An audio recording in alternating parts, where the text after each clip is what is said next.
Plus Mega Bible Quiz 2026 episode 112 answer revealing വീഡിയോയിലേക്ക് എല്ലാ പ്രിയപ്പെട്ട പ്രേക്ഷകർക്കും സ്വാഗതം. ഇന്നലെ 5 ക്വസ്റ്റ്യൻസ് ചോദിച്ചിട്ടുണ്ടായിരുന്നു. അതിന്റെ ആൻസേഴ്സ് ഇത് റിവീൽ ചെയ്യാണ്. പോർഷൻ ഇതായിരുന്നു: ഇയ്യോബ് 9 മുതൽ 12 വരെ, അപ്പോസ്തല പ്രവർത്തികൾ 23-ാം അധ്യായം. ഓക്കെ, അപ്പോൾ ആദ്യം ക്വസ്റ്റ്യൻ പറയുന്നു, ആൻസേഴ്സ് റിവീൽ ചെയ്യുന്നു.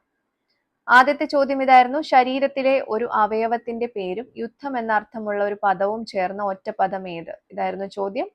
ഉത്തരം വായ്പട. ഇയ്യോബ് 11:3 ഈ ഉത്തരം ഉള്ളത്. അവയവം വായ്, യുദ്ധം പട. ഓക്കെ.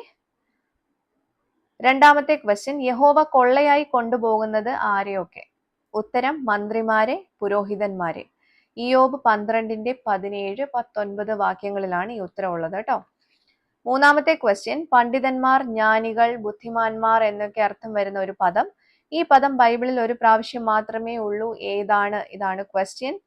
ഉത്തരം വിദ്വജനം. ഇയ്യോബ് 12:2 ഈ ഉത്തരം ഉള്ളത് കേട്ടോ. വിദ്വജനം. നാലാമത്തെ ക്വസ്റ്റ്യൻ: ഇടുക്കി ജില്ലയിലെ ഒരു സ്ഥലനാമം പാഠഭാഗത്തുണ്ട്. ചെളിയുള്ള ഗർത്തം എന്നാണ് അതിന്റെ അർത്ഥം. ഏതാണ്? ഇതാണ് ക്വസ്റ്റ്യൻ. ഉത്തരം ചേറ്റുകുഴി.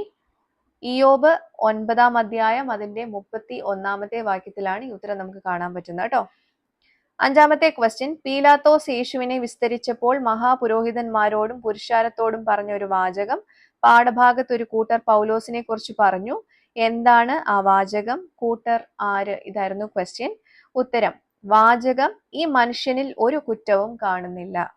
കൂട്ടർ പരീക്ഷ പക്ഷത്തിലെ ശാസ്ത്രിമാരിൽ ചിലർ. അപ്പോസ്തല പ്രവർത്തികൾ 23:9, ലൂക്കോസ് 23:4. അവിടെയൊക്കെ നമുക്ക് ഈ ഉത്തരം കാണാൻ പറ്റും. അപ്പോൾ എല്ലാവർക്കും ശരിയായിട്ടുള്ള ഉത്തരം കിട്ടിയിട്ടുണ്ടാവും എന്ന് കരുതുന്നു. ശരി ഉത്തരം അയച്ചിട്ടുള്ള എല്ലാവർക്കും കൺഗ്രാറ്റുലേഷൻസ്. അടുത്ത പോർഷൻ പറയുന്നു: ഇയ്യോബ് 13 മുതൽ 16 വരെ, അപ്പോസ്തല പ്രവർത്തികൾ 24-ാം അധ്യായം. ഇതാണ് പോർഷൻസ്. അപ്പോൾ നല്ലോണം വായിച്ച് മനസ്സിലാക്കി വെച്ചോളൂ. ക്വസ്റ്റ്യൻ കേൾക്കുമ്പോൾ തന്നെ നിങ്ങൾക്ക് ഉത്തരം അയക്കാൻ പറ്റുന്നതായിരിക്കും. അപ്പോൾ ക്വസ്റ്റ്യൻസുമായിട്ട് നമുക്ക് അടുത്ത വീഡിയോയിലൂടെ വീണ്ടും കാണാം. Till then, it's me, Angel, signing off. Bye and take care.